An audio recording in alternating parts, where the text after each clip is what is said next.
statements for our 6 candidates. We've drawn them out of the hat, so no preferential treatment for any of the candidates. And then after that, we will have the theme questions that have been sent in advance, and then we have, as Simon was saying, just a minute after that. And then we have the closing statement. So it's going to be an interesting couple of hours or so. Thanks for joining us this evening. I think we will start off then with our opening statements. And first up tonight is going to be the incumbent MEP from Labour, John Howarth.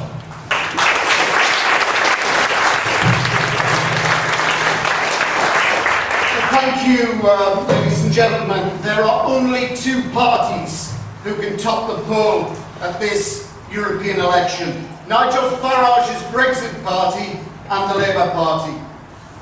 If Nigel Farage tops the poll, he will take it as a mandate for his hard no-deal Brexit. And he will also see it as an endorsement of the hate and division that he has peddled in this country for the last 20 years.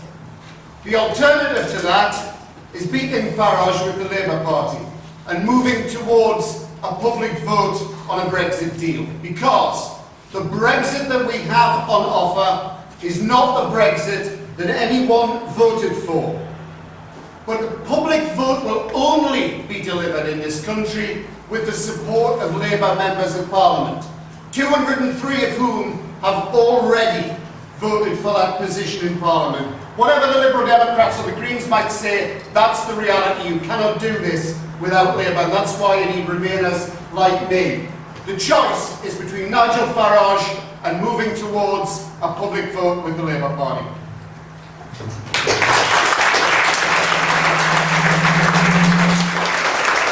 That's John Howarth there from the Labour Party, and what you possibly can't see is we have an orange light at the front, which is informing candidates when their minute has gone, and it hasn't come on yet. Just goes to show maybe a minute's a bit longer than you expect. There we go, it has now come on and it looks beautiful. You could put it on the top of your Christmas tree. Anyway, second up this evening is Judith Bunting from the Liberal Democrats.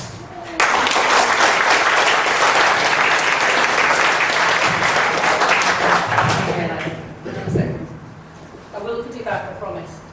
I promise. So hello, hi, I'm Judith Bunting from the Liberal Democrats. I'm a Liberal Democrat and I'm standing because I want to stop Brexit. I really enjoyed hearing what John had to say there. Sadly, the rest of his party isn't entirely in tune. I'm not trying to be combative. But he's right, we need their support if we're going to have a public vote, a people's vote to stop Brexit. Liberal Democrats have been fighting for people's vote since day one, and we are united and we are unambiguous. Now, if I'm elected, my main aim in the first few months will be to work with the people and the small businesses who have been mucked around in the current confusion. We don't know where we stand at the moment, and some people's lives are being genuinely hurt because of that. So, if I'm elected, my first priority will be practical help and advice. If you care about that, if you're a small business from around Chesham, or you're an EU citizen or a student who wants to go to Europe, look at our manifesto. You can see our commitments there in detail.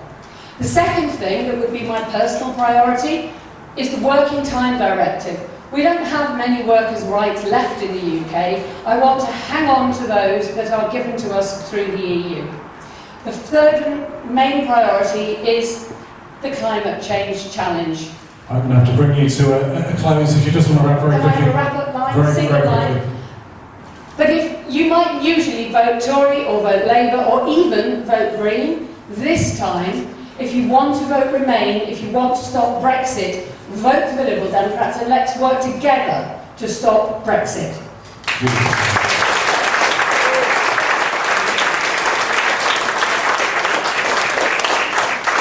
As the evening goes on, we'll obviously try and keep the candidates to the 60-second timekeeping, but I think as long as we're fair with all of the parties, if they do go slightly over, that should be just about okay. Our third candidate this evening is actually not a candidate. I think it's probably fair on him to make that clear. He's not a candidate, he's here representing his party, and he is an agent of the party, but he's not a candidate, but it's from the Socialist Party of Great Britain. It's Adam Buick.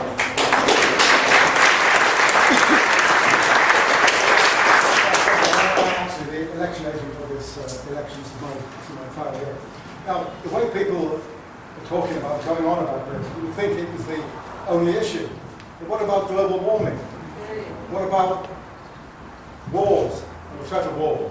What about mass population movement? And nearer to home, what about growing inequalities? What about unaffordable housing? What about a crumbling health service? So all these are problems that are caused by the capitalist system of ownership by the few and production for profit. Now, capitalism exists in the EU, and capitalism will continue to exist even in a Brexit Britain. So that's not the real issue. The issue is not trying to, what can we say, reorganise Britain's trading arrangement. That's essentially what Brexit is about. As far as ordinary people are concerned, whether Britain is in or out is not going to make much fundamental difference to their daily lives. What is Bunting, won't wait all the way to see. What is required? Adam, if you can begin to wrap things up, please. What is required is to get rid of the system of capitalism and replace it by one of common ownership, democratic control, and production to use. Thanks.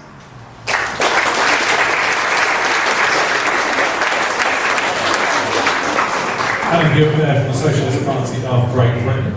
All of the candidates putting forward their views this evening is the lead candidate for the Green Party, Alex Phillips.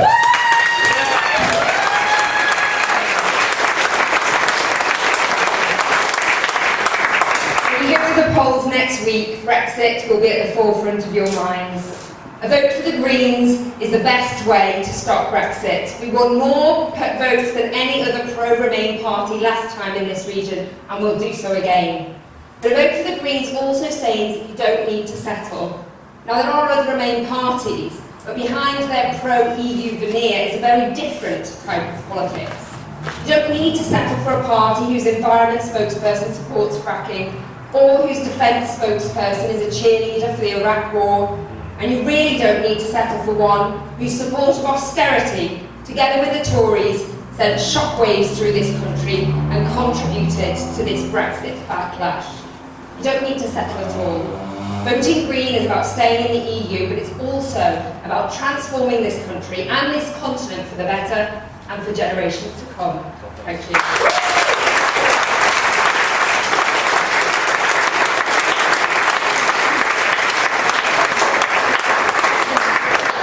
Alex Phillips then from the Green Party, joining us this evening. Nice to see you here, Alex. And our fifth candidate who's going to be speaking is from the Conservative Party.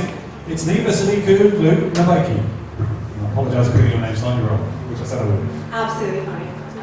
I'll forgive you. So, I'm here on behalf of the Conservative Party. Great Britain must be the friends and the sponsors of the new Europe and champion its right to live. Those were the words of Winston Churchill in 1946, and they stand just as true today as they did then. Like many of you in the room, I did not vote to leave the EU, but I believe in democracy, and that's why I think we have to stick to it. What message would we be sending to future generations if we tell them that we only stick by the results of a vote if it suits us, if we feel that we're on the winning side? We have to make sure we stick with the result of this referendum. But the key thing there is that as we leave, we need to make sure that we focus on the future. We need to make sure that we're building bridges for the future. And we need to make sure that we're the best friends possible for the rest of the EU. Me, myself, I'm a proud British citizen with Turkish descent. And I would like to see us use post-Brexit not only to build a positive relationship with the rest of the EU, but also to make the most of the potential that we have with other countries like Turkey, the US, and many others. Also, being married to a Finnish-Swedish man, I know all too well what a disorderly Brexit would mean for families. So ultimately, vote for Conservatives in these elections is a vote for an orderly Brexit that protects our national interests. Thank you. Thank you. Yet, so we'll carry on with our sixth and final candidate. He is another incumbent MEP from Change UK. It's Richard Ashworth.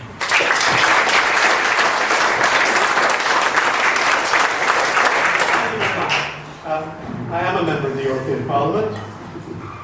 I care about my country.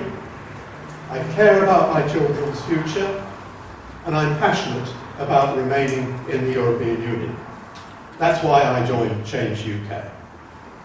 I've watched, over the last couple of years, the rise of populism, and I've seen the lies and the cheating that's gone on. I've watched as the two main parties have deserted the centre ground, leaving instead ideology and promises. I think politics is broken. I think we, the population of this country, are entitled to something better than that. So we've all got choices. You either shrug your shoulders and say, so what, there's nothing I can do about it, or you actually make your protest. I joined Change UK on the 23rd of May, when you had your chance to. Thank you.